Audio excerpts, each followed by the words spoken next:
24년의 여정을 힘겹게 마친 우리를 위로하고 25년 새로운 여행의 길을 떠나야 하는 지금 세 분과 함께 여행 가방에 담아갈 말과 생각 그리고 마음 담아보겠습니다. 조승현 신부님, 일문 스님, 김디모대 목사님 세 분 나오셨습니다. 안녕하세요. 예, 안녕하세요. 예, 반갑습니다. 네, 예. 새해 복 많이 받으세요. 예, 세 분도 새해 복 많이 받으시고요. 또 우리 청취자분들도 새해 복 많이 받으셨으면 좋겠습니다. 먼저 좀 짧게 소개를 할게요. 예, 우리 조승현 신부님은 이게 여기 가톨릭 평화방송에서 또 보도국 주간을 맡고 계신 거죠? 네, 맞습니다. 예, 그래서 칼럼으로도 평화신문 칼럼으로도 이게 우리 청취자분들뿐만 아니라 독자들도 많이 보셨을 텐데 간단히 한 말씀만 해주시죠. 안녕하세요. 먼저 새해 복 많이 받으시고요. 저는 CBBC 가톨릭 평화방송 평화신문에서 보도주간으로 일하고 있는 조승현 베드로 신부라고 합니다. 반갑습니다. 예. 전에도 저희가 이제 우리 방송에서 이렇게 종교인 선생님들 모시고 얘기를 나눌 때 그때도 한번 나오셔서 좋은 말씀 많이 해주셨고요. 일문 스님, 예. 반갑습니다, 스님. 반갑습니다. 예, 소개 좀 해주십시오. 예. 저는 실천불교 승가회 공동대표 일문입니다. 고양시 법문사에 거주하고 있습니다. 예, 감사합니다. 뭐 차근차근히 또 네. 좋은 말씀을 듣도록 하고요. 그리고 김디모대 목사님 또 나오셨어요. 안녕하세요, 목사님. 예, 안녕하십니까. 예, 예, 지난번에 한번 나오셔가지고 굉장히 현 정국에 대해서 쓴소리를 마다하지 않으셔서 팬들이 많이 늘었다라는 생각을 하는데. 예, 그게 봐주시니 감사합니다. 예, 예, 저는 평화나무 기독교 회복센터 소장으로 일하고 있고요. 이 한국 교회 내 이제 목회자나 교회 피해자분들 회복하는 일과 그리고 이제 목회자들 중에 이 정치권하고 이제 커넥션이 있으면서 나쁜 짓들을 하는 것들 예. 저희가 이제 적발하고 고발하고 이제 그런 업무를 보는 단체에서 일하고 있습니다. 아, 그러시군요. 이게 또 실천을 하시느라고 굉장히 바쁘실 것 같은데, 네. 저희가 항상 연말 연초는 또 일도 많고 바쁘잖아요. 뭐 모든 분들이 다 그러실 것 같은데 이번에는 정말로 개인적으로는 이렇게 길었던 12월이 있었나 그 생각이 들어요. 정말로 많은 일들이 있었고 12월 3일에 이제 불법 비상계엄이 있었고 그리고 한 달 동안 너무 많은 일들이 발생을 해가지고 좀 혼돈스럽다. 저는 어지러지랍니다, 진짜. 지금 어떻게 지난 한 달을 지내셨는지 좀 궁금해요. 스님은 어떻게 좀 지내셨습니까? 바쁘게 지냈죠. 12.3 쿠데타 전까지는 사실은 이제 한 가을쯤에부터 이제 언론 방송 쪽에서 여러 가지 제보가 나오면서 계속 보도가 되고 그리고 또 교수님들이 계속 시국선언 하셔가지고 예. 정권 퇴진 그런 시국선언이 계속 있었는데 종교계에서도 뭔가 좀 이걸 좀 해줘야 되겠구나 싶어서 예. 준비하고 있었거든요. 그래서 사제단에서 28일 날 성명서 냈는데 그게 보도를 잘 하시고 많이 사람들에게 공감을 많이 줬어요. 예. 그런데 그 전에 이제 저희 성가회 같은 경우는 윤석열 정권 퇴진 운동 본부에 속해서 이제 윤 정권이 5년을 가면은 우리나라가 막 거덜 나겠구나 싶어가지고 이제 시민사회단체가 퇴진 운동을 하는데 이쪽은 이제 민노총이나 진보 쪽. 그다음에 거부권 거부 비상행동은 이제 민변이나 참여연대 이렇게 약간 민주당 약간 관계가 있는 그런 데인데 예. 이제 시민사회 원로분들께서 87년도에 민주헌법 정치 국민운동 본부 같이 통일된 윤 정권 퇴진 단체가 좀 필요하다 이런 생각에 윤석열권 퇴진 운동 진보 쪽 단체에 들어와서 계속 조율을 계속해서 내부적으로 이제 공감은 됐는데. 이제 그 단체 결성을 못한 이유가 사람이 안 모이니까 전국단에 단체를 했는데 뭐 2, 3만 명도 안 모이면 어떻게 하겠어요? 예.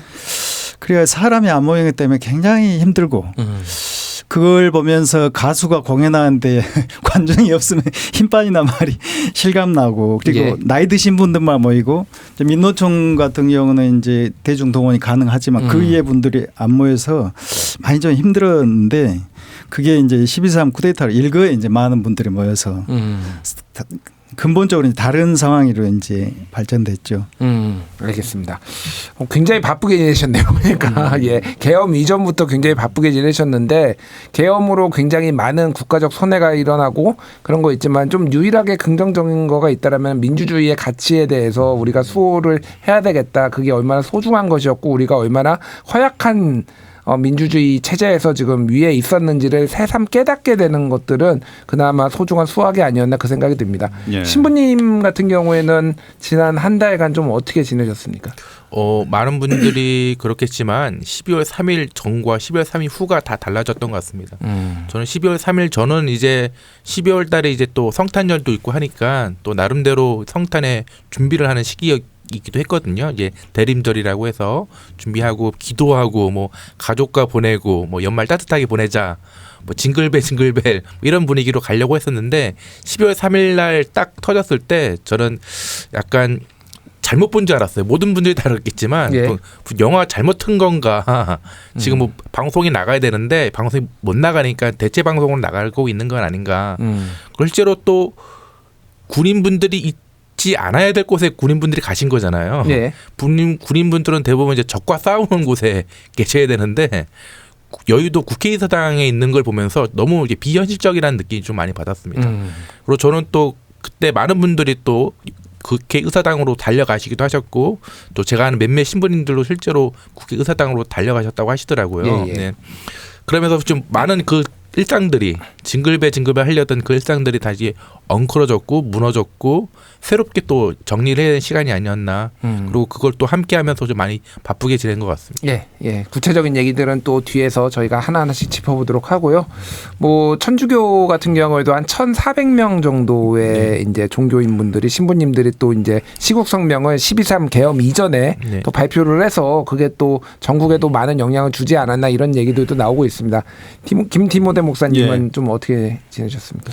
아니 저는 그 계엄을 할 거라고 생각을 아예 확신을 하고 있었습니다. 아, 그러셨어요? 근데 한 이 내년 연초나 예. 그쯤 하지 않을까. 예. 그리고 계엄을 하려면 보통 계엄에 대한 명분이 있어야 되는데 그 12월 그 초 그 예. 시기에는 뭐 명분이 없었거든요. 그래서 이 사람들 왜 계엄을 이렇게 일찍 당겨서 했지? 그러면 또 이제 피셜로 뭔가 또 무속에 또 의존해가지고 그런 게 아닌가. 뭐 노상원 전 정보사령관이 올해 대운이 튀어서 예. 올해 안에 해야 된다. 뭐 이런 예. 확인되지 않은 예, 예. 공식적으로는 그런 얘기가 뭔가 있죠. 명분이 예. 있어야 되는데 명분이 너무 부족해서 왜 이렇게 성급하게 했지?라는 생각과 함께 계엄이 딱 떨어진 날 바로 이제 국회의사당으로 달려가려다가 예. 저희 기관 자체가 저희 기관도 윤석열 정부에 상당히 비판적이었기 때문에 예.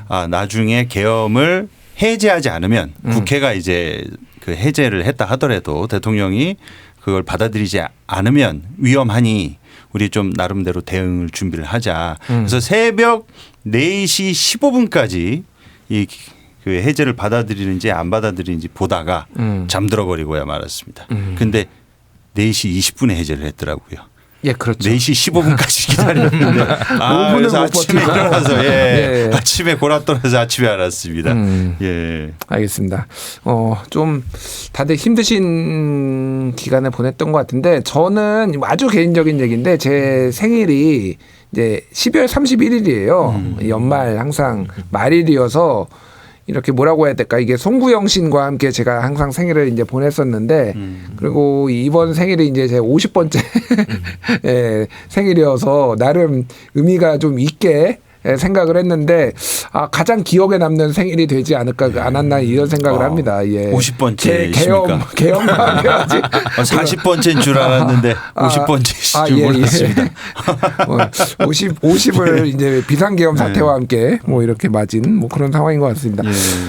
예, 모두가 다 일상이 좀 엉클어진 이런 상황이었던 것 같은데 오늘은 이제 예전 얘기도 좀 하지만은 앞으로 우리가 어떻게 하면 좋을까 또 여기 계신 분들이 많은 우리 또 종교계 스승님들이니까 그런 얘기도 좀 많이 해봐야 될 것 같습니다. 일단 제가 지금 느끼는 거는요 혼란이에요. 이게 12월 3일 이후로 우리나라 국민들의 어떤 선진화된 시민 의식들 이런 걸로 빠르게 비상계엄이 해제가 됐지만은 그 이후에 지금 대통령 탄핵 소추안은 통과가 됐지만 그 이후에 헌법재판소 재판관 임명이라든지 아니면은 뭐 특검을 하는 방식이라든지 그 외에 지금 굉장히 혼란스러운 일상이 이어지고 있는데 먼저 스님께 좀 여쭤볼게요. 지금 이런 혼란스러운 상황을 좀 어떻게 좀 이겨내면 좋을지, 물론 이제 정치권에서 잘 해야 되는 것도 있지만은 우리들은 좀 어떻게 하면 좋을지 이런 좀 말씀해 주셨으면 좋을 것 같습니다. 결국 종교계가 이제 종교의 첫 번째 중요한 존재 이유가 이제 사회 통합 기능이고, 예. 그리고 그 사회가 위기에 맞거나 더 이상 지탱할 수 없는 상황이 됐을 때는 종교계가 앞장서서 낡은 사회를 해체하고 새로운 사회를 열어가는 그런 두 가지 기능이 있다고 생각하는데요. 예. 87년도 같은 경우는 낡은 체제를 더 이상 기탱하기 힘든 체제였기 때문에 종교계가 적극적으로 나서서 해체하고 새로운 체제를 수립했는데 그게 어떻게 보면 좀 불완전한 거였잖아요.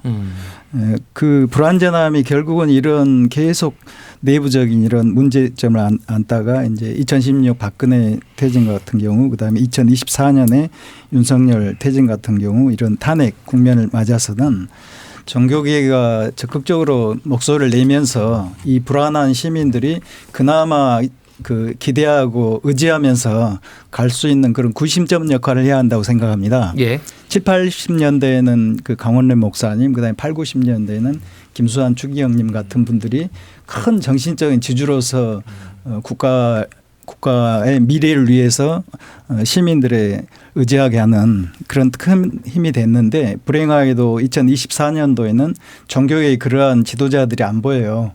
제 생각에는 그런 개인의 그 종교적인 도덕적인 권위와 카리스마로 예전에 했다면 지금부터는 이제 개인이 아닌 어떤 단체의 어떤 집단적인 그런 도덕적인 권위도 필요하다고 생각합니다. 예. 정국현 사재단 같은 경우 벌써 50주년 지났잖아요. 예. 결국은 정국현 사재단에서 2024년도 말에도 중요한 역할을 했다고 생각합니다. 그래서 그러한 사회가 위기에 처했을 때 종교가 해야 할 역할들은 그런 시민들의 정신적인 의지초로서 이런 어려움을 극복할 수 있다, 그런 깊은 신뢰와 믿음을 주는 거라고 생각합니다. 그렇군요. 예. 이게 보통 시국이 아니기 때문에 더더욱 종교계가 또 평소에는 평화, 뭐 이런 뭐 치유 이런 것들을 뭐 강조해 왔고 그것도 굉장히 중요하지만은 지금은 어떤 방향 이런 것들을 정치권에만 맡길 수는 없고 종교계에서도 좀 그런 것들을 보여줘야 되고 앞장서야 되지 않나, 이 생각을 저도 했는데 스님께서도 비슷한 말씀해 주신 것 같습니다. 신부님은 좀 어떻게 보십니까? 지금 아까 전에 이제 혼란이라는 말씀을 하셨잖아요. 예. 근데 이제 창세기에 보면 이제 혼란을 정리하면서 이제 있어야 할 곳에 제자리를 찾아주는 과정이 바로 창조라고 창세기는 얘기를 하고 있거든요. 예. 그래서 어찌 보면 이 혼란이 우리가 새로운 곳으로 가려는 또 다른 창조의 기회가 되지 않을까, 또 그런 생각이 들고요. 그리고 지금 시민들이 많은 분들이 국회 앞으로 달려오면서 우리 민주주의가 허약하지 않다는 걸 직접 보여주셨어요. 예. 그래서 하면서 그 시민의 힘으로 다시 민주주의가 쌓여온 그 힘으로 우리가 다시 새로운 곳으로 나가야 하지 않을까.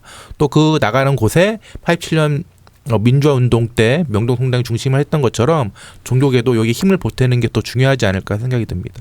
예. 종교계가 힘을 좀 보태야 된다 이렇게 말씀해 주셨고요. 목사님은 지금의 혼돈 이거를 좀 어떻게 보시는지?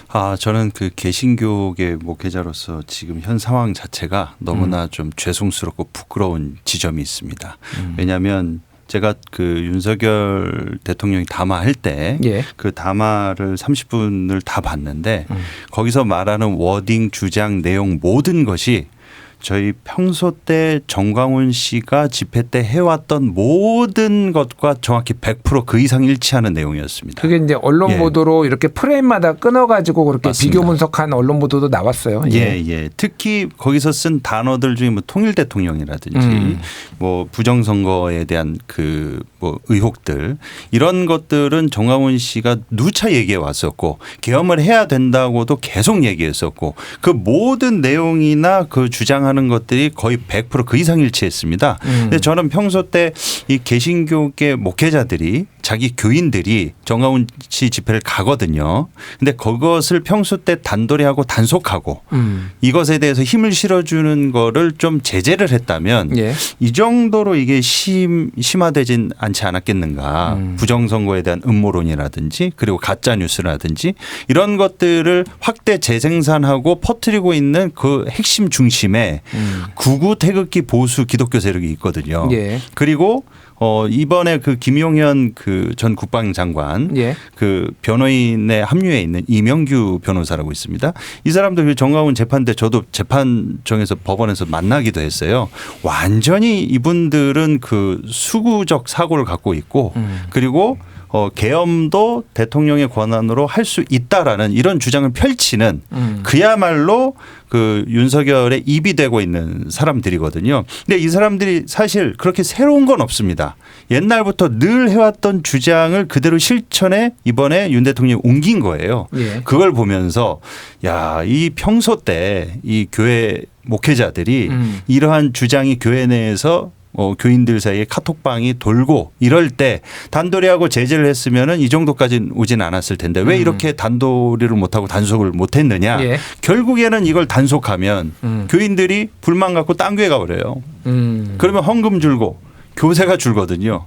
그러니까 목회자 특히 대형교회 목회자들이 이런 문제에 대해서 평소 때 사전 예방 차원에서라도 정가운 집회 가지 마십시오. 부정선거 가짜뉴스입니다. 이런 것들이 교회 안에 너무 뻔하게 돌고 있는데 예. 이런 것들을 진작에 좀 한두 마디씩 비판이라도 했었더라면 이 지경까지 오지는 않았겠는가. 알겠습니다. 그런 죄송함과 아쉬움이 있습니다. 예, 일단 성찰을 세게 해주셔가지고 제가 뭐 이게 다 개신교의 책임은 절대 아니라고 저는 보고 있고요. 사실 그런 주장하는 분들이 다 개신교도 아니고 이를테면 많은 뭐 구구 유튜버라든지 뭐 이런 분들도 하고 있기 때문에 종교와 무관하게 상당수 그런 주장들이 퍼져 있는 것도 사실입니다. 다만 예. 이제 정광훈 씨 제가 이제 목사라고 불러도 되는지 안 되는지 제가 정확하게 몰라가지고 저는 목사라고 안 부르기 때문에 예. 씨라고 부르고 있습니다. 예, 알겠습니다. 어쨌든 정광훈 목사의 일정 정도 책임이 있는 것도 뭐 어느 정도는 사실인 것 같고요.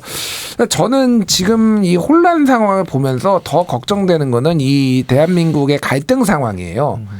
그러니까 이게 이제 국민의 여론을 보고도 그렇고 이 계엄 사태가 사실상 이제 불법적인 것이고 이게 내란이고 그리고 뭐 전시나 사변에 준하는 국가 비상 사태에 벌어진 것도 아니고 그리고 이거를 국회를 그렇게 군대를 투입해서 할 만한 것가 아니라는 거는 한 대부분의 국민들은 아마 동의를 하실 텐데 지금 이게 일종의 정쟁처럼 벌어지면서 진영 결집으로 지금 가고 있는 상황이거든요. 그래서 갈등이 지금 반복하고 있고 지금도 계속 집회는 이어지고 있고 각 진영마다 이런 대한민국이 좀 더 예전에도 갈등이 심했지만은 지금 더더욱 이 상황으로 이 골이 깊어지는 거 아닌가. 이 갈등을 그러면 어떻게 우리가 치유를 해야 될 것인가. 어떤 식으로 완화를 해야 될 것인가. 이런 숙제를 정치계도 정계도 안 왔지만은 종교계한테도 특히 이 갈등 해소는 종교계한테 왠지 종교계에 계신 분들이 더 잘할 수 있지 않을까 이런 생각도 해서 그거에 대해서 좀 여쭤보도록 할게요. 먼저 신부님부터 이 갈등 좀 어떤 식으로 해소를 하는 게 좀 좋을까요? 먼저 이제 갈등이 원인을 좀 살펴봐야 되겠는데요. 우리가 갈등이 일어난 이유를 옳고 그름의 문제로 보진 않고 좋고 싫음의 문제로 계속 바라보고 있지는 않나. 그렇게 생각이 듭니다. 좋고 싫음이요? 네, 그래서 정치인분들이 얘기하는 것에 이 문제는 옳고 그름의 문제가 아닙니다. 여러분 이 사람을 좋아요, 싫어요 그렇고 계속 질문하고 있고 그 질문에 답을 하다 보니까 계속 갈등을 일어나고 있지 않을까 그런 생각이 들고요. 그러기 위해서는 일단 좀 고민해 보셨으면 좋겠습니다. 종교적 천주교에는 성찰이라는 말이 있는데 좀 살펴보고 고민해보고 좀 생각해보고 그 질문에 답을 좀 해줬으면 좋지 않을까 생각이 듭니다. 예. 그래서 맹목적인 믿음은 그냥 성당에서 하시면 되겠고요. 여러분 광장 안에서는 좀 성찰된 질문에 대한 답을 좀 하시면서 좀 묵상하시면서 이 답을 좀 찾아갔으면 참 좋지 않을까 생각이 듭니다. 알겠습니다. 스님께서는 좀 어떻게 보십니까? 뭐 사회에서 갈등이야 뭐 어쩔 수 없이 있는 거니까 뭐 그런데 이제 극단적인 진영 대결이 펼쳐지니까 그러면서 제 생각에는 거의 내전 상황인 것 같아요. 그 동안에는 이제 말로 계속 싸우다가 이제 저는 그 시민사회 집회에 가면은 꼭 태극기 집회, 맞불도 집회를 해요 옆에서. 예. 그럼 일부러 거기를 꼭 한 번씩 가보거든요. 거기에서 막 정오 섞인 그런 발언들이 막 나오고 그러는데 그냥 총만 안 들었자 이게 내전이구나 이런 상황을 정치권에서 빨리 어떤 식으로든 좀 수습해야 되는데 이런 상황이 지속되면은 위험하구나 그랬는데 결국 이제 총까지 든 상황이 왔어요. 예. 그래서 이런 문제에 대해서는 근본적인 정치 질서의 변화가 좀 필요하다고 보고요. 그리고 그 국회 이제 일반 시민들이 국회의원들 보면은 싫어하는 이유가 국회에서 맨날 싸운다 이거예요. 싸우니까 막 수도 줄여야 되고 월급을 왜 저 싸우는 사람들이 많이 받냐 이런 비판을 하는데 제 생각에는 국회에서 싸우는 것은 당연하다고 생각하거든요. 원래 다양한 가진 이해관계를 가진 사람들 예. 대변하는 사람들이 거기서 뭐 존말 하겠어요. 말로 싸우다가 그러다가 결국은 어느 점에서 타협하면서 또 법을 만들어서 접점을 찾아가고 이게 정치인데 그리고 거기서 그런 끊임없이 다른 의견을 가진 사람들과 논쟁하고 다투면서 그 대립하다가 거기서 또 타협점을 찾는 훈련을 하는 사람들이 정치인데 그런 국민들은 그런 정치인들 빼놓고 어디서 뭐 괜찮은 사람 다 밖에서 찾아가지고 우리 정치사에 성공한 예가 없습니다. 외부에서 들어온 사람들이. 예. 외부에서 들어온 사람들 결국 내부에서 그런 시스템에 오랫동안 훈련을 겪고 나서야 이제 지도자가 되는 거고요. 예. 그래서 극단적인 진영 대결을 좀 완화할 수 있는 다양한 장치가 좀 필요하고 그리고 이런 진영 대결을 하려는 사람들이 그렇게 많지는 않은데 예. 자꾸 이제 막 스피커가 세니까 사람들이 그쪽으로 몰리는 거 아니에요. 이런 걸 완화하기 위한 다양한 우리 사회의 노력들이 좀 필요하다 생각합니다. 예.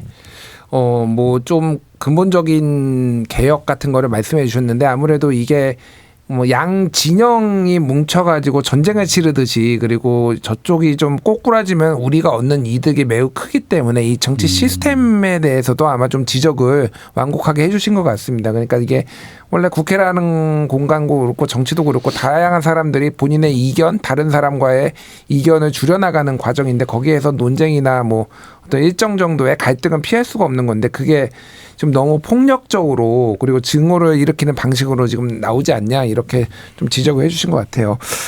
갈등. 예. 갈등을 어떻게 줄이면 좋을까요, 목사님? 저는 개인적으로 이 내란 계엄 사안에 있어서는 갈등의 프레임으로 접근하면 좀 안 되지 않냐 그런 생각이 강합니다. 예. 왜냐하면 예를 들면 지구 둥글다. 그리고 지구는 사각이고 평평하다. 이 의견 대립이 생겨서 갈등이 생기면 이걸 큰 사회적 혼란과 갈등으로 봅니까? 그렇게 안 보거든요. 예. 지구는 그냥 둥근 거예요. 사각인 사람들이 뭔가 왜곡된 사고를 갖고 있는 것이죠. 그런 왜곡된 사고를 잡아줘야지 그거를 갈등의 그 관점으로 보면 안 되지 않느냐. 예. 마찬가지로 이 불법 계엄의 문제를 저는 어떻게 말씀드리고 싶냐면 살인자가 아니면 강도가 우리 인터뷰를 합니다. 아니, 저 사람이 하도 깐족돼서 내가 좀 칼로 찌르려고 했는데 뭐 이게 문제입니까? 이런 상황이 어디 있습니까? 이 명백한 살인, 강도, 범죄 행위는 여기에다가 무슨 윤석열 대통령이 장발장도 아니고 서사를 갖다 붙이면서 이걸 정치적 정쟁으로 하는 관점 자체가 이 본질을 흐리게 만든다. 이거는 국회에 계엄군이 들어갔고 유리창을 깼고 장갑차가 동원됐고 그리고 실탄과 폭탄이 있었습니다. 명백하게 이거 대통령이 민주당이 하도 입법 독재를 하니까 내 말 듣지 않으니까 내가 무력으로 하겠다. 이 행위 자체가 내란과 관련된 내란과 준한 것도 아니니까 거의 내란에 거의 명백하게 해당되어 보이기 때문에 예. 지금 뭐 압수수색이면 이런 것도 이루어지는 거가 아니겠습니까? 그러니까 이런 문제들을 갈등의 프레임으로 접근하기보다 적어도 이 종교 성직자들은 이 부분에 있어서 도덕적으로 명확하게 찝어줘야 된다. 이거는 잘못된 거다. 예. 범죄다. 불법 행위를 했다. 그러니까 이거를 뭐 다른 관점이나 또 이렇게 보면은 대통령의 권한일 수도 있고 또 이렇게 보면은 이거는 정치적 정쟁 가운데 일어난 게 아니냐 이런 식으로 좀 언어적으로 포장을 하면 안 된다. 저는 그렇게 생각합니다. 예. 오히려 갈등이 생겼을 때 좀 종교인들이 존경받는 종교인들이 CCBB를 좀 명확하게 가려주고 설명을 해주는 역할이 필요하지 않냐 이렇게 말씀해 주신 것 같아요. 예. 사실 이제 갈등이 심하고 지금도 이어지고 있지만은 우리가 갈등만 본 것은 아닙니다. 역시 12월 3일, 4일 이때 그리고 탄핵을 탄핵 집회 이런 때 많은 시민들이 다양한 계층의 시민들이 또 거리로 나와가지고 그 본인들이 소중하게 간직하고 있던 뭐 응원봉이라든지 형광봉이라고 또 얘기해라 그런 것들도 들고 나와서 다양한 계층들이 또 노래도 부르고 이런 모습도 봤거든요. 그래서 어떤 이번에는 노년층과 청년층의 자연스러운 어떤 만남 뭐 이런 것들의 의미를 부여하시는 분들도 많더라고요. 이런 이번 집회에서 탄핵 집회나 이런 데서 보여줬던 이런 모습들은 좀 어떻게 의미를 부여할 수 있을까요? 스님께서는 좀 어떻게 보셨습니까? 12.3 쿠데타 전까지는 거의 노인들이 대결했거든요. 양쪽 다 노인들이 나와가지고 그렇죠. 거리에서 예. 싸웠는데 예. 이번에는 이제 새로운 분들이 오셨는데 그동안에 좀 섭섭한 마음도 있었어요. 윤석열 정권 2년 반 동안 나라가 거의 절단나는 상황이 됐는데도 거의 뭐 의사표현을 않고 거리에 나오지도 않고 그래서 그런 게 있었는데 이번에 그 10대부터 한 20대 여성들도 많이 나온 것 같고 또 한 40대 초등학생 아들을 데리고 온 아버지도 있고 그래서 저는 이번 기회가 그 대한민국이라는 거대한 그 장에서 사람들이 우리가 누려왔던 그동안의 자유와 풍요로움 이런 것들이 그냥 공짜가 아니고 거기에는 자기 헌신과 또 의무가 따른다는 것을 아마 배웠지 않나 싶어요. 그냥 한 40여 년 전에 저런 비슷한 사건이 있었는데 하고 멍하니 보고만 있었으면 어떻게 됐겠어요, 우리나라가. 그런데 그 사람들이 내가 누렸던 거는 그때 그런 일이 있었는데 그때 나와서 싸웠던 사람들, 희생됐던 사람들의 헌신 위에 우리의 삶이 있었구나. 이걸 깨닫고 지금의 상황은 내가 나가서 지켜야 돼. 내가 누렸던 걸 지키기 위해서는 내가 가서 싸워야 돼. 이런 마음으로 생생한 교육을 받았다고 생각합니다. 그래서 네. 우리 사회에 큰 어떤 민주주의 교육이 되지 않았겠나 생각됩니다. 알겠습니다. 네. 사실 교과서에만 보던 것들 이런 것들을 직접 경험을 또 하게 된 거 이게 반드시 좋은 거라고 볼 수는 없지만은 그런 것들이 어떤 민주주의의 큰 원동력이 될 수 있지 않을까 그런 생각인데 이제 사실 제 조카들도 이제 20대가 있고 그러는데 이 친구들도 집회에 나간 친구들이 있는데 그 느낌을 물어보니까 그러니까 이런 게 있으죠. 눈 떠보니 선진국이었는데 사실 우리나라는 눈 떠보니 민주주의 국가였고 그런데 이런 일이 있을 수 있다라는 거에 굉장히 놀랐다라는 얘기들을 좀 많이 하더라고요. 제 조카들도. 그래서 이 느낌이 제가 4.19 혁명을 교과서로 본 것과 비슷하게 약간 이 뭐 12.12 사태 뭐 이런 거를 교과서로 보다가 경험한 게 아닌가 그런 생각이 많이 들더라고요. 목사님께서는 좀 그 집회 좀 직접 나가보시기도 하셨을 텐데 어떠셨습니까?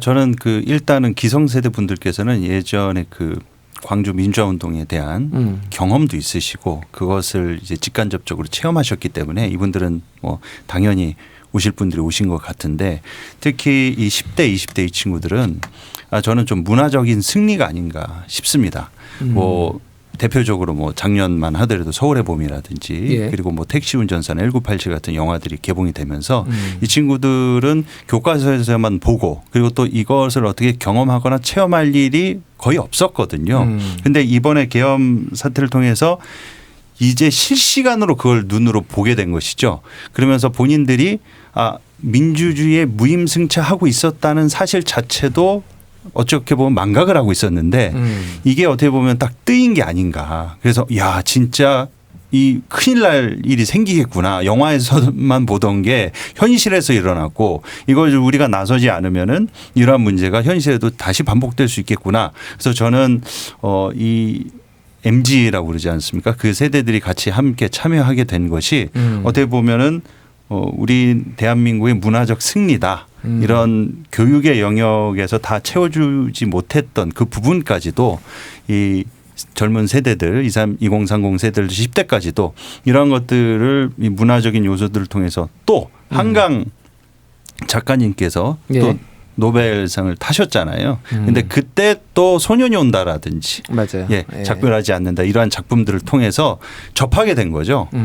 그런데 그게 바로 눈앞에 벌어지니 이제 그런 요소들이 작용을 해서 이뤄낸 어떻게 보면 문화적인 승리가 아닌가 저는 그렇게 생각합니다. 문화적 승리. 그래서 말씀하신 대로 영화와 소설이 굉장히 큰 역할을 했다라는 얘기를 예. 많이들 하시더라고요. 특히 이제 뭐 서울의 봄 뭐 이런 영화에서는 누군가는 거기에서 그 계엄의 힌트를 얻은 거 아니냐 이런 전두광처럼 하면 된다 뭐 이런 힌트를 얻은 거 아니냐 뭐 이런 얘기도 하지만 많은 분들은 네. 황정민 씨의 그 연기에 분통을 터뜨리며 예, 이렇게 굉장히 화를 냈던 그런 게 있는데 그게 또 원동력이 됐다 이런 예. 생각도 듭니다. 그래서 한림원 앞에서 막 시위도 하고 이제 이런 것들을 또 극우 진영이나 그쪽에 계신 분들이 알거든요. 예. 그러니까 막 한강을 막 비난하고 뭐 빨갱이다 막 좌파 소설가다 그러지 않았습니까? 한림원도 좌파다 뭐 이런 예. 얘기까지. 그래서 제가 아니 그렇게 예. 억울하면 예. 니들도 만들어라. 예. 예, 소년이 온다 말고 노년이 간다. 예. 예, 이런 식으로 해서 자기들도 만들면 되지 않느냐. 문화적인 게 그렇게 영향이 있으면 예. 예, 그렇게 농담으로 했던 적이 있었습니다. 그렇습니다. 알겠습니다. 뭐 한강 작가가 죽은 자가 산자를 구할 수 있을까 이런 질문을 던졌는데 거기에 대해서 이번 계엄 사태 해제에서 많은 그 답이 좀 나온 게 아닌가 그 생각이 듭니다. 신부님은 좀 이 다양한 세대 간의 연대, 이 집회나 이런 것들 좀 어떻게 보셨습니까? 저는 이제 그 교육을 받았다, 민주화 교육을 받았다 이번 계엄을 통해서 그렇게 봤는데 저는 받았다는 것보다도 알고 있는 걸 실천했다고 더 표현하는 게 더 정확한 게 아닌가. 실천했다. 예. 특히 이제 MZ 세대를 우리가 너무나 무시한 건 아니었나. 저들은 정치를 모를 거고 투표에서 잘 안 나갈 거고 그냥 좋은 거 흥미있는 것만 찾을 거란 생각을 했지만 실제로 그 실시간 뉴스를 계엄 소식보를 실시간 뉴스로 이렇게 스마트폰으로 전하기도 하고 유튜브 라이브로 해서 얘기도 하고 그리고 직접 그 응원봉을 들고 나간 건 MZ 세대였다. 예. 사람들은 뭐 팔뚝질, 우건 음악 뭐 이렇게 한 게 아니라 다만세를 부르며 응원봉을 흔드는 그 모습을 MZ 세대는 알고 있었고 이렇게 해야지만 우리가 선배들이 만들었던 국민들이 역사적으로 흘러왔던 그 민주주의를 지켜낸다는 걸 알고 있었다. 근데 알고 있었던 건 실천한 걸 이제 드러나는 게 이번일 뿐인 게 아닌가 그런 생각이 좀 들었습니다. 그렇군요. 그러니까 사실 민주주의가 공기 같은 거라서 사실 인식을 못하고 있기는 했지만은 그게 모르고 있었던 건 아니고 그거를 실천을 했다라는 건데 그 얘기를 하시는 분들도 있더라고요. 이제 뭐 젊은 세대들을 향해서 너희들이 정치 참여를 안 해서 지금 나라가 이 모양이야. 뭐 니들이 이찍이라서 뭐 이런 문제를 하고 했는데 그 지금의 이제 50대나 뭐 40대 후반 뭐 여기가 20대일 때 투표율이요. 50% 초반대였어요. 근데 지금의 20대는 60% 후반에서 70% 초반까지 갑니다. 그러니까 사실은 정치 참여를 안 하는 건 아니에요. 굉장히 다양한 방식으로 본인들이 할 수 있는 방식으로 하는데 그게 관심이 좀 다르거나 나타나는 방식이 다른 건데 너무 윗세대가 좀 꼰대같이 니들은 니들 때문에 뭐 이렇게 다 미루는 건 아닌지 사실 이 책임은 지금 이 대한민국이 이런 상황은 모두가 같이 좀 져야 되는 건 아닌가 그 생각을 합니다. 네, 반성. 그래서 반성이라는 얘기를 좀 안 할 수는 없을 것 같습니다. 우리 목사님께서는 아까 전에 저는 좀 놀랐는데 김병주 의원이나 김민석 의원 정도만 이렇게 예측을 했지 우리 목사님도 계엄을 예측을 하고 있을 줄은 제가 몰랐는데 결국은 이런 사태가 오기까지 뭐 정치 지도자를 우리가 투표를 잘못했다라는 반성이 있을 수도 있고 뭔가 이런 게 용인되는 사회 분위기를 만든 것에 대한 뭐 성찰 이런 것도 좀 있어야 되지 않을까. 그리고 예. 그런 종교인의 관점에서 또 이걸 어떻게 바라봐야 될까 이런 생각이 들거든요. 일단 목사님부터 어떤 부분에 우리가 좀 반성을 할 부분이 있을까요? 우리나라가 이제 거대 양당 구조다 보니까 어느 한쪽이 싫으면 대체적으로 투표를 포기해버립니다. 근데 윤석열 대통령이라는 이 인물은 하루아침에 나온 게 아니라 이미 여러 번 하자가 있다는 사인들이 많았습니다. 저는 초등학생도 알 수 있는 아주 기본적인 게 뭐냐면요. 손에 왕자 그리고 나왔잖아요. 아, 손바닥에 왕자. 예. 그리고 구두를 신고 기차를 의자에다가 다리를 얹었습니다.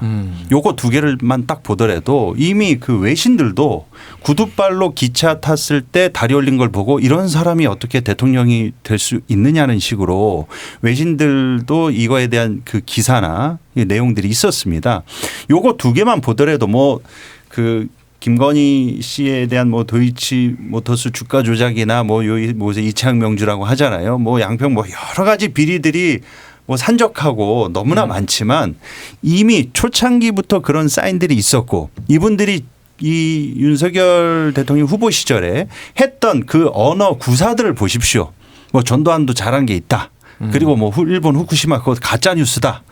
무슨 그때 오죽했으면 냉동인간이 아니냐. 과거에서 와가지고 지금 현실을 무슨 나중에는 뭐 이런 학교나 뭐 이런 주문하는 걸 앱으로 쓸 날이 올 것이다.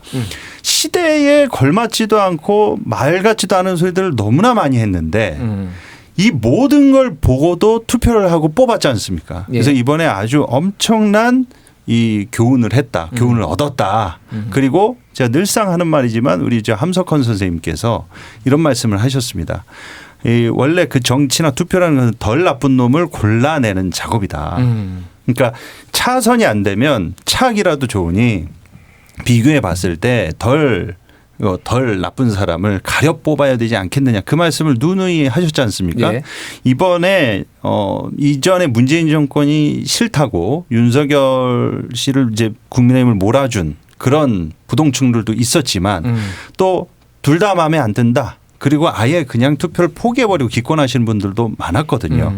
그래서 0.7%라는 그 차이로 지지 않았습니까? 예. 근데 누가 이기던 뭐 지던 간에 최소한 이 국가를 앞으로 이끌어 나갈 이러한 엄청난 선택에 있어서 그 사람의 언행과 과거에 걸어온 그 족적들을 한 번쯤 부지런하게 살펴보면서 예. 아 이거 큰일 나겠구나.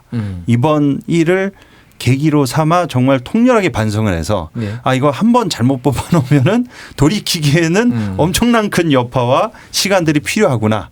그거에 대한 교훈으로 알겠습니다. 우리가 삼았으면 좋겠다 싶습니다. 예. 그러니까 진영 논리에 좀 매몰되지 않고 사람 됨됨이를 좀 더 자세히 봐야 된다 이런 말씀도 해주셨는데 또 당시에 또 뭐 제가 누구를 편들거나 아닌 그런 건 아니고요. 왜냐하면 이게 또 약간 균형도 맞춰줘야 되니까 뭐 이재명 후보에 대해서 굉장히 좀 부정적인 여론들이라든지 뭐 대장동과 뭐 이런 관련해서 비리가 있는 것 아니냐 뭐 이런 얘기들도 있었기 때문에 그분들도 또 투표를 기권하거나 뭐 윤석열 후보를 찍은 분들도 나름의 또 논리들이 또 있지 않았을까 그런 생각을 해봅니다. 예, 뭐 신부님. 우리가 반성해야 될 부분 어떤 것들이 있을까요? 우리가 반성할 것은 이제 개인에 대한 반성도 분명히 있겠지만 우리 좀 구조적인 문제를 좀 살펴봐야 되지 않을까 싶습니다. 그래서 우리 지금 헌법이 87년 민주화 운동으로 이렇게 만들어진 건데 그때는 이제 군사 독재자가 나타나지 않는 방법으로 국민이 직접 대통령을 뽑고 그리고 군인이 대통령을 하지 않으면 더 이상 독재자는 나타나지 않을 거라고 이런 권위주의 시대는 나타나지 않을 거고 계엄은 일어나지 않을 거라는 생각을 했는데 실제로 국민이 직접 뽑은 대통령 그리고 군인이 아닌 분이 계엄을 하고 좀 권위주의 시대로 이렇게 흘러가는 문제가 있었습니다. 그래서 우리 이 시스템, 이 구조적인 문제가 좀 잘못되진 않았나 생각을 해보고 그리고 지금 국민의힘 같은 경우에는 지금 계엄으로 지금 2번 당하게 생겼잖아요. 탄핵을 2번 당하게 생겼잖아요. 그러면 이제 사실상 뭐 선거를 가면서 사라져야 될 정당이 될 수도 있는데 다음 선거 때 거의 2등을 보장받는 양당제 안에 있으니까 예. 그런 문제가 있습니다. 그래서 5등, 7등을 고민하시는 게 아니고 2등이 되는 이 문제점도 또 우리 고민해봐야 되지 않을까 생각이 듭니다. 예, 그러니까 양당제가 앞에서 우리 일문수님도 말씀해 주셨지만은 이게 극단적인 진영 대결을 또 유도를 하고 결국은 다시 이제 원점으로 회귀하는 이런 문제를 좀 말씀해 주신 것 같습니다. 어쨌든 정치 체제의 변화도 우리가 좀 고민해봐야 되지 않을까 그런 말씀을 해주셨고요. 일문수님께서는 어떤 거를 우리가 반성해야 된다고 좀 보십니까? 정치 체제 변화 이외에 또 이번에 언론의 중요성을 아마 많은 사람들이 깨달았을 거예요. MBC와 JTBC가 적극적으로 보도를 했기 때문에 이런 상황까지 왔다고 보는데요. 예. 언론이 사실은 선거 과정에서 국가를 한 5년간 이끌어갈 지도자에 대한 검증이 너무나 허술했다. 이제 지나고 나니까 이제 뭐 선거 과정에서도 술주정뱅이 같이 그냥 새벽같이 뭐 해가지고 뻥크나 이 짓이 나오거든요. 예. 선거 전에 이런 상황들이 적나라하게 그 사람에 대한 것들이 드러났으면 아무리 진영에 그 빠져 있더라도 저 사람은 도저히 안 될 것 같아 이렇게 정상적인 판단을 할 건데 언론이 특히 조중동 같은 경우는 자기들이 정해놓은 사람을 그냥 일부러 막 띄우고 단점을 덮고 해가지고 그동안 해왔잖아요. 몇십 년간을. 그렇기 때문에 자유민주주의가 제대로 되기 위해서는 자유롭게 비판하는 언론이 좀 활성화된다는 게 이번에 많은 사람들이 깨달았을 것 같아요. 예, 알겠습니다. 예, 언론의 중요성 뭐 어느 강조해도 부족 뭐라고 해야 되나 죄송합니다. 아무리 강조해도 지나치지 않는다 이 생각이 들고요. 평화방송의 김준일의 뉴스공감도 나름 열심히 미약하지만 열심히 노력을 해왔다는 점 말씀드리고요.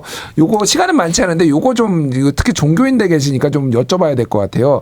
이 정권 들어서 유독 무속 주술 이 논란이 너무너무 많았어요. 사실 김건희 여사 뭐 정권 초기부터 해가지고 이게 뭐 국정을 무속에 의존하는 거 아니냐 그리고 뭐 언론 보도에 전원으로 나온 건데 청와대 그러니까 대통령실 선임행정관이 이제 그 차담 뭐 하러 갔는데 거기에다가 생년월일씩 적고 나가라 뭐 이런 것까지 있어서 그리고 심지어는 계엄 날짜까지 지금 이거 나를 뭐 기회를 받은 거 아니냐 뭐 이런 얘기까지 나오는데 종교인으로서 좀 이런 거는 어떻게 보시는지 일단 일문스님부터 좀 답변해 주시죠. 우리 사회가 합리적으로 돌아가지 않는 반증인 것 같아요. 예를 들어서 어느 조직 사회에서 어떤 사람 일을 열심히 잘해서 승진할 만한 객관적인 그거가 있고 이 사람은 그게 안 되는데도 뭔가 이런 합리성이 부족하게 막 어떻게 되니까 예. 자꾸 이제 비정상적인 방법에 의존하게 되니까 이제 결국은 여행에 바라게 되고 이제 그런 무속에 빠지게 되고 그렇게 해서 실제로 지금 총리 대통령까지 올라갔잖아요. 예. 이걸 보니까 사람들이 거기에 이제 미혹되는 거죠. 뭐 총리 우리 사회가 합리적이지 않다. 예. 합리적인 시스템이 많이 붕괴되어 있다. 이런 걸 반증하는 것 같아요. 그래서 뭐 사람들한테 개인적으로 그런 걸 믿지 말라고 한들면 어떻게 하겠어요. 우리 사회가 그런 거에 의존하지 않고 객관적으로 봤을 때 이런 정상적인 시스템으로 이렇게 굴러가야 그런 것이 없어지지.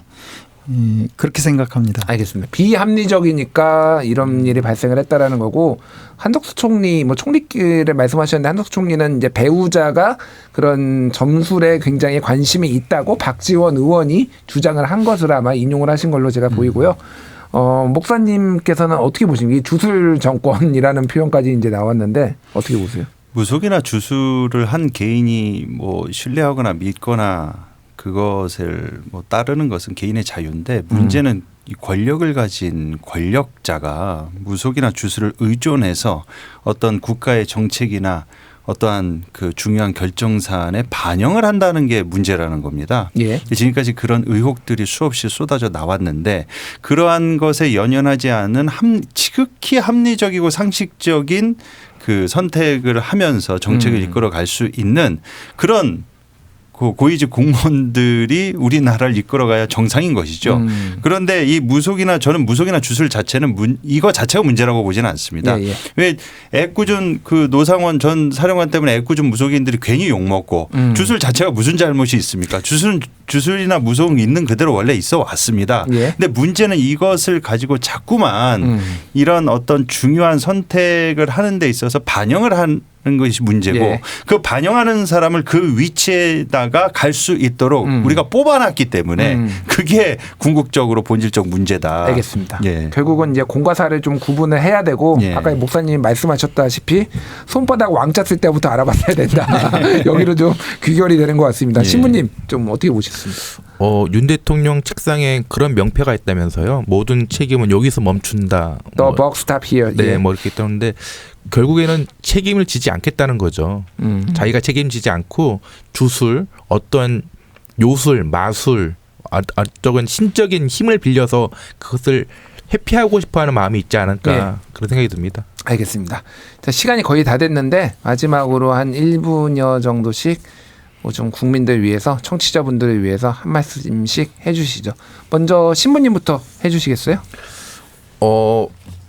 새해니까 새해 인사 먼저 드리고요. 그리고 새해 복 많이 받으시고요. 그리고 어떠한 고난과 어려움이 있다 하더라도 이 고개 너머에는 반드시 우리가 받을 빛이 그리고 희망이 있습니다. 그러니까 희망 포기하지 마시고 지금 많이 어렵다고 하더라도 뚜벅뚜벅 이 길 잘 걸어가셨으면 좋겠습니다. 예, 감사합니다.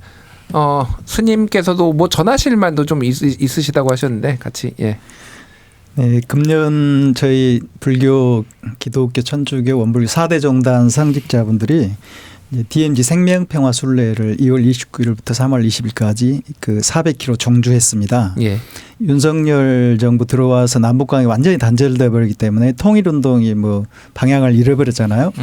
종교인들이라도 그 우리 사회가 안고 있는 모든 문제의 기저에는 남북 분단, 남북 대결이라는 정치 상황이 놓여 있습니다. 이번에 윤석열 정부에서 쿠데타한 것도 북한을 도발해서 그런 국지전을 유발하려고 그랬잖아요. 예. 그래서 남북 간의 분단 체제가 해소되지 않고는 지금 진영 대결도 거기에 뿌리를 두고 있잖아요. 결국은. 그래서 종교인들이 나서서 젊은이들이나 모든 사람들이 철책선 DMZ를 한번 걸어보면서 우리가 이렇게 위험한 상황에 놓여 있다는 거. 같이 걸었던 그 일본 스님 한 분이 페이스북에 뭐라고 썼냐면은 그때 이제 장갑차 부대도 만나고 막 철책선도 보고 그러니까 한국은 지금 전쟁 상태다. 잠깐 쉬고 있지 언제든지 전쟁이 일어날 수 위험한 상황을 내가 지금 겪고 있다. 그렇게 저 같은 경우는 파주에서도 살고 그랬기 때문에 예. 그냥 그게 일상적으로 느꼈는데 그 스님은 굉장히 위험한 거의 전쟁이 곧 일어날 수 있는 그런 곳을 걷는다고 느끼더라고요. 예. 그래서 분단 체제 극복을 위해서 종교인들이 좀 노력하는 게 이제 4대 종단 그 생명평화 순례인데요. 금년에도 5월 18일부터 6월 6일까지 예. 4대 종단에서 또 DMZ 성지순례를 하려고 합니다. 이제 금년에는 분단 80주년이면서 해방 80주년이면서 또 분단 80주년. 예. 그렇기 때문에 이런 평화의 노력이 계속 이어지고 이게 모든 사람들이 공감하면 결국은 남북 분단 체제가 평화 체제로 전환되고 남한에 내재되어 있는 그 진영 간의 갈등도 완화될 수 있는 계기가 될 것 같아요. 그래서 한번 그런 평화 쪽에 관심을 좀 기울여 두기를 부탁드리겠습니다. 예, 알겠습니다. 우리가 또 해소해야 되는 분단 모순도 말씀해 주셨고요. 목사님 마지막으로. 네, 전 마지막으로 딱 두 가지 말씀드리겠습니다. 그 윤상은 의원이 1년만 지나면 다 잊는다고 그랬습니다. 그것을 국민 여러분들께서 절대 잊지 않으셨으면 좋겠습니다. 우리를 그렇게 무시하고 그런 취급하는 그런 정치인들이 국민들이 무서운 줄 알아야 되고요. 그리고 괴롭히는 시어머니보다 말리는 시누이가 더 밉다고 그랬죠. 예, 많은 분들이 이 탄핵 정국에 일이 착착 진행되지 않는 모든 것으로 인해서 우라가 지금 치밀고 오시고 분노가 일고 답답하실 텐데 저는 종교 그 목회자로서 같이 욕을 해드리고 싶다. 그래서 네. 최고의 위로는 같이 공감하면서 같이 분노해 드리겠다. 그리고 앞으로 많이 좀 힘내시고 네. 경제도 어렵고 많이 힘드신데 기운 내셨으면 좋겠다. 그렇게 위로의 말씀 전해드리고 싶습니다. 알겠습니다. 예, 욕은 안 하시는 걸로. 예, 직접은 안 하시는 걸로 하시고요. 알겠습니다. 오늘 세 분의 말씀이 많은 또 국민들한테 힘이 됐으리라 믿어 의심치 않습니다. 김준일의 뉴스공감 오늘은 조승현 신부님, 일문스님, 김디모데 목사님과 함께 내일을 향해 힘이 될 만한 말씀들 나눠봤습니다. 세 분 감사드리고요. 새해 복 많이 받으십시오. 새해 복 많이 받으세요.